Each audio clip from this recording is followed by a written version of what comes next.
Alright, well, here it is. Feeding tube galore. Um, they placed a feeding tube last night. Um, when I talk, I have to be careful because it tickles the back of my throat and makes me want to gag a little bit.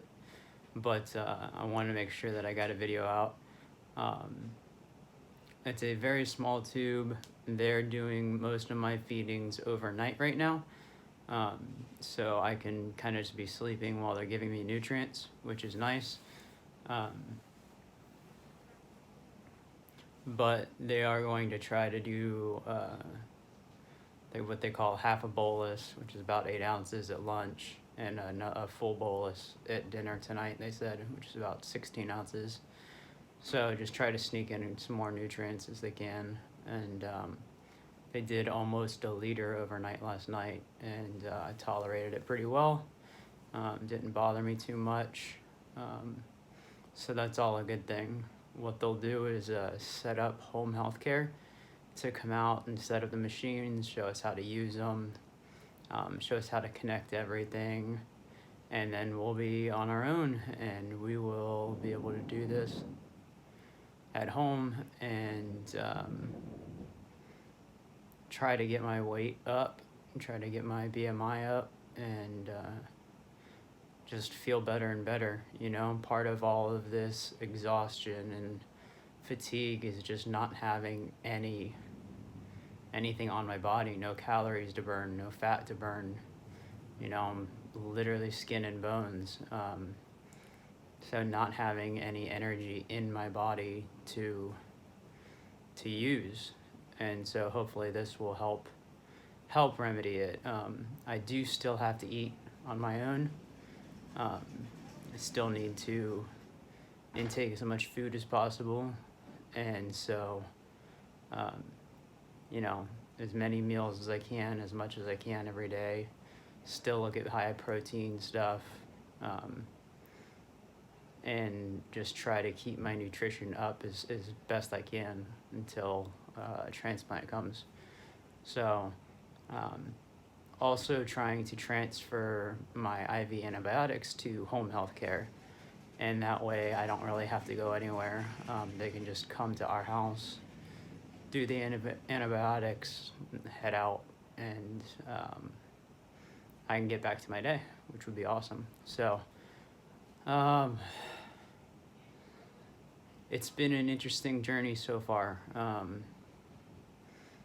You know, went from just another liver transplant to an incurable cancer to let's destroy the cancer,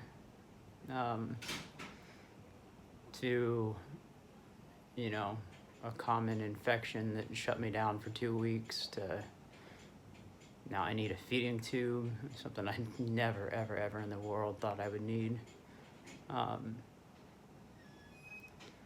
It's not as bad as you think. Putting it in sucked. Putting it in and then having it fall out and having to do it a second time really sucked. It sucked less than having a kidney stone removed, I can tell you that much. But no matter what obstacles or tests or procedures they throw at you, you have to remember what your end goal is. And for me, my end goal is to be able to go home to my family and to be able to play with my son and watch him grow up and, you know, grow old with my wife and just have adventures around the world with all of them. And you can't let a couple of days of uncomfortable nose tubes ruin that goal and ruin that happiness. You know, you just get so focused on the day. And you know, the other night I was throwing up for 3 hours, 4 hours, 6 hours straight, and I just wanted to give up. and you can't. Um, you just have to hold on, say a little prayer, know that there are people there waiting for you and praying for you, and um, it's just, you have to keep your eye on the prize. You have to know that you're going to make it. You have to know what you're fighting for. If you don't know what you're fighting for, you'll get to the end and you may have won, you may have lost, but you're just at a different place.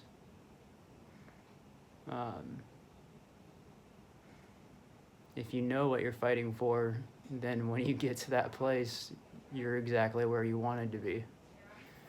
So there's reason, there's purpose behind it. So I encourage you guys, just, things look impossible. People tell you it's impossible. Intrahepatic cholangiocarcinoma, impossible, immediately. No matter who you talk to, call any hospital. You have intrahepatic cholangiocarcinoma, 3.5 centimeters? No, you can't get a transplant, sorry. Can't be done. It'll come back. It'll be more aggressive. You'll die. We won't touch you. Forget it. But you just keep going. You have people around you willing to fight for you. And if enough people fight for you and you can prove enough that you can do it, it doesn't matter, you know? It doesn't matter that nobody else has ever done it before. What matters is that you know that you can do it. You'll find somebody to back you. You'll find someone that believes in you and will give you that chance. So I'm very, very, very thankful for the team here at TGH. And, you know, I begged them not to have this feeding tube. I begged them to let me try to do it myself.